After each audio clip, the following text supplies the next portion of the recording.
যদি আপুনি ফেসবুক আৰু হোৱাটছআপ এই দুটা এপ্লিকেশন ইউজ কৰে আপোনাৰ হাতত থকা মোবাইলটোৰ পৰা তেন্তে আজিৰ পৰা আপুনি সাৱধান হওক হয় আপুনি ঠিকই শুনিছে এটা মেছেজ অহাৰ পাছতে আপোনাৰ জীৱনটো সলনি হৈ যাব পাৰে এটা মেছেজ অহাৰ পাছৰ পৰা আপোনাৰ একাউণ্টত থকা গোটেই টকাখিনি কাঢ়ি লৈ যাব পাৰে আসলতে এই মেছেজটো কি আপুনি যদি সবিশেষ জানিব বিচাৰে তেন্তে আজি ভিডিওটো আপুনি প্ৰথমৰ পৰা শেষলৈকে চাই থাকক কিয়নো আজি ভিডিওটো বহুত ইন্টাৰেষ্টিং হ'বলৈ গৈ আছে আজি ভিডিওটো চোৱাৰ পৰা আপোনাৰ কোনো ধৰণৰ সমস্যা আহি নপৰে মই আপোনালোকক কথা দিছো আপোনালোকে দেখিবলৈ পাই আছে আৰু মই আপোনালোকক লাইভ দেখুৱাম আসলতে মোৰ লগত হৈছিল কি তাৰ সম্পূৰ্ণকৈ দেখুৱাম সো আপোনালোকে চাই আছে যি কম সঁচা কম আপোনালোকে ভিডিওটো অকণমান স্কিপ নকৰাকৈ প্ৰথমৰ পৰা শেষলৈকে চাই থাকিব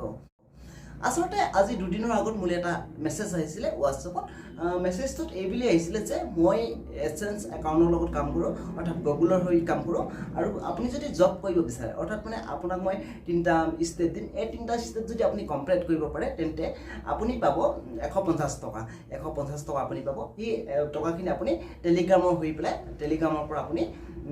কি কয় আপোনাৰ একাউণ্টত উইথড্ৰ কৰিব পাৰিব তেনেকৈ কৈছিলে আপোনালোকৰ মেছেজটো দেখি আছে মেছেজটো আপোনালোকক দেখাই আছোঁ মই স্ক্ৰীনত আপোনালোকে দেখিবলৈ পাই আছে তাৰপাছত মই এই তিনিটা ষ্টেপ কমপ্লিট কৰিলোঁ বিশেষকৈ একো নহয় আপুনি যদি অনলাইনত কাম বিচাৰি ফুৰিছে বা অনলাইনত যদি আপুনি টকা ইনকাম কৰিব বিচাৰে তেন্তে বিশেষকৈ আপোনাৰ চোৱাটো বেছি ইম্পৰ্টেণ্ট চাওক তেখেতলোকে মানে মোক তিনিটা ষ্টেপ দিছিলে তিনিটা ষ্টেপটো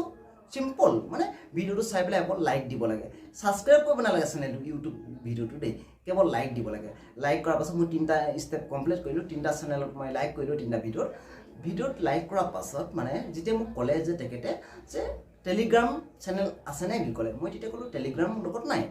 তেতিয়াহ'লে তেখেতে ক'লে যে সেই মেছেজটোত ক'লে যে টেলিগ্ৰামটো ডাউনলোড কৰি ল'ব লাগিব তেতিয়া মই যেতিয়া ডাউনলোড কৰিলোঁ টেলিগ্ৰামটো ডাউনলোড কৰাৰ পাছত মই ৰাতি ডাউনলোড কৰিছোঁ ডাউনলোড কৰাৰ পাছত দেখিছোঁ যে তাত প্ৰমো কোড দিব লাগে বোলে যিটো তেখেতে চেণ্ড কৰিছে আকৌ সেইটো মই ৰিচেণ্ড কৰিব লাগে ঠিক আছে মই ভাবিলোঁ যে আচলতে কিমান দূৰ সঁচা বুলি মই অলপ ধেমালি কৰি দিলোঁ আপোনালোকে দেখিবলৈ পাইছে টেলিগ্ৰামৰ মেছেজখিনি তেখেতক মই অলপমান ধেমালি কৰি দিলোঁ ধেমালি কৰি যোৱাৰ পাছত মানে তেখেতে আৰম্ভ কৰি দিলে যে ইমান বেয়া ব্যৱহাৰ তাৰপাছত মানে একচুৱেলি মই নিদিলোঁ মানে তেখেতক যে মোক প্ৰমো কোডটো মই টেলিগ্ৰামৰ পৰা শ্বেয়াৰ নকৰিলোঁ যদি মই প্ৰমো কোডটো মোৰ টেলিগ্ৰামৰ পৰা শ্বেয়াৰ কৰি দিলোঁ হ'লে তেতিয়া মানে মোৰ মোবাইলটো হেক কৰি ল'লে হ'লে আৰু মানে যিমানখিনি মোৰ একাউণ্টত টকা আছে সেইখিনি গোটেইখিনি লৈ গ'ল হ'লে গতিকে লৈ আপোনালোকে সাৱধান হ'ব যে আপোনালোকে কাৰোবাক কিবা এটা দিয়াৰ আগতে 100 বাৰ ভাবিব বস্তুটো আপুনি চাই ল'ব কিমান সঁচা আৰু কিমান মিছা যদিহে আপুনি অকণমান ভুল কৰে চাওক আপুনি সাৱধান হ'ব সদায় অকণমান ভুলৰ কাৰণে আপোনাৰ একাউণ্টত থকা গোটেই টকাখিনি কাঢ়ি লৈ যাব পাৰে চ' মই আপোনালোকক ক'ব বিচাৰোঁ আপোনালোকে এনেকুৱা ধৰণৰ কাম অৰ্থাৎ আপোনালোকে কেতিয়াও নাভাবিব যে ইমান ফ্ৰীতে ইমান ওপৰতে আপোনালোকে পইচা পাব বুলি